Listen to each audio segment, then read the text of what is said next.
Have you ever been struggling quietly while everyone around you assumes you're handling it just fine? You carry the load. You solve the problem. You don't complain. And when someone finally asks, "Do you need help?" you smile and say, "No, I've got it." Maybe that's you.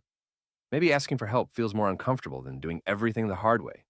And the strange part is, you're not trying to prove anything. You just don't ask. There's a psychology behind why some people rarely ask for help. And it's not as simple as pride or stubbornness. Some people learned early that help wasn't reliable. Picture a moment when you reached out and no one showed up, or they helped halfway, or reminded you of the favor later. So your mind adapted. It learned that depending on yourself was safer than being disappointed. Self reliance wasn't a personality trait, it was survival. If this is you, asking for help feels risky, not because you don't value others, but because you value certainty. Then there are people who associate asking for help with burdening others. They're deeply aware of everyone else's stress, time, and limits. So they think, they're already dealing with so much. Why add me to it? They minimize their needs. They wait. They carry it alone.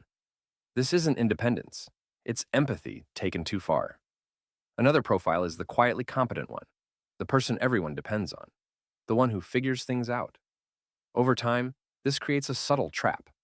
People stop offering help, and you stop expecting it. You become the helper, not the helped. And asking for support starts to feel out of character. But here's the twist. Some people don't ask for help because it threatens their sense of control. When you've built your identity around capability, asking for help feels like loosening your grip. Letting someone else step in feels vulnerable.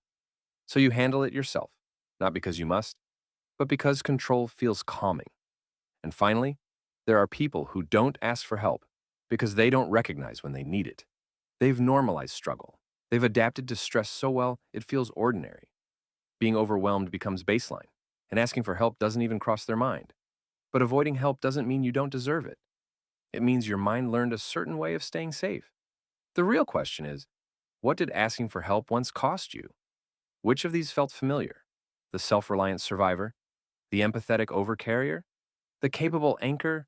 Or the quiet controller? And if you've been holding everything alone, maybe this is your reminder. Needing help doesn't make you weak. It means you're human. How does this land for you?